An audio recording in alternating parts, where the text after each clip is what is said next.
Day by day Pakistan کے ناظرین السلام علیکم۔ سب سے پہلے آپ لوگوں سے گزارش ہے، اگر آپ نے اپنے اس چینل کو سبسکرائب نہیں کیا تو اس کو جلدی سے سبسکرائب کر لیں اور اس ویڈیو کو اپنے دوستوں کے ساتھ شیئر بھی کریں۔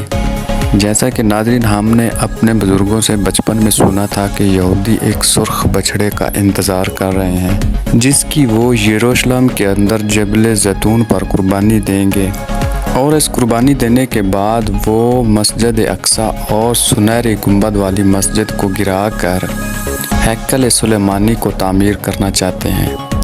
ناظرین دیکھتے ہی دیکھتے اب وہ دن آ پہنچا ہے۔ جیسا کہ ناظرین سورۃ بقرہ میں گائے کا قصہ اور گائے کی خصوصیات کو بیان کیا گیا ہے۔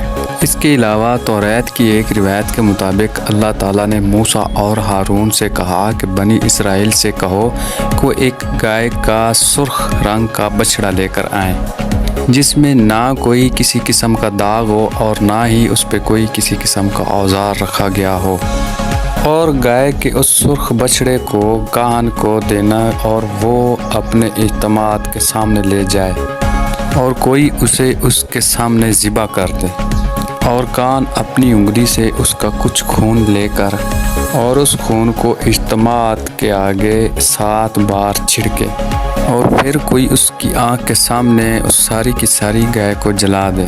پھر کاہن دیوار کی لکڑی اور سرخ کپڑا لے کر اس گائے میں ڈال دے۔ پھر اس کے بعد کاہن اپنے کپڑوں کو دھوئے گا اور پانی کے ساتھ غسل کرے گا۔ اس کے بعد وہ اجتماعات کے اندر آئے گا۔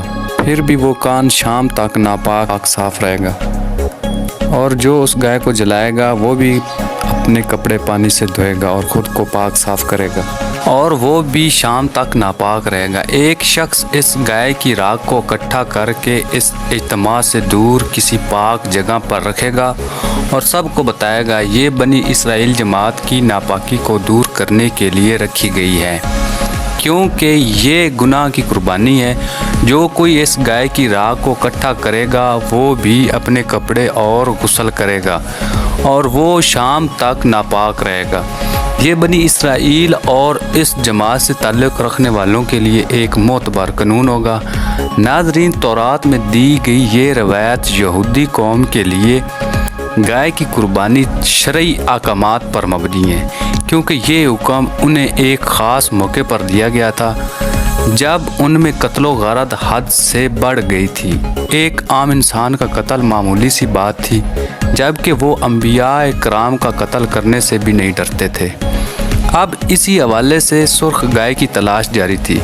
امریکہ کی ایک ریاست ٹیکساس جو سرخ رنگ کی گاؤں کے حوالے سے مشہور ہے، اور صدیوں سے اس تلاش کے بعد 2 سال پہلے ایسی 5 بچھڑیوں کو تلاش کیا گیا جن میں وہ تمام تر خصوصیات موجود تھی۔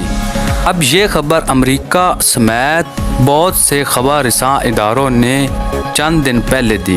اب یہ گائے فلسطین میں پہنچ گئی ہیں اور ان کو خفیہ مقام پر چھپا رکھا ہے۔ ان میں سے 4 گائے ایسی ہے جن کو قربانی کے لیے خاص سمجھا گیا ہے، جبکہ جبل زیتون پر 12 سال پہلے ایک پلاٹ خرید لیا گیا تھا جس پر قربان گاہ بھی بنائی جا چکی ہے، جہاں گائے کو جلایا جائے گا۔ اس کے ساتھ ہیکل کی تعمیر کا آغاز ہو جائے گا۔ تو ناظرین آپ سمجھ سکتے ہیں گائے کی عمر 3 سال سے زیادہ نہیں ہونی چاہیے، اور اب یہ کام بہت جلد کیا جائے گا اور اس کے بعد قیامت کے آثار واقع ہو جائیں گے۔ دوستو وقت آ بھی گیا، ہمیں یقین نہیں آ رہا، ایسا لگتا ہے یہ جھوٹ ہے لیکن یہ ایک سچ اور حقیقت ہے۔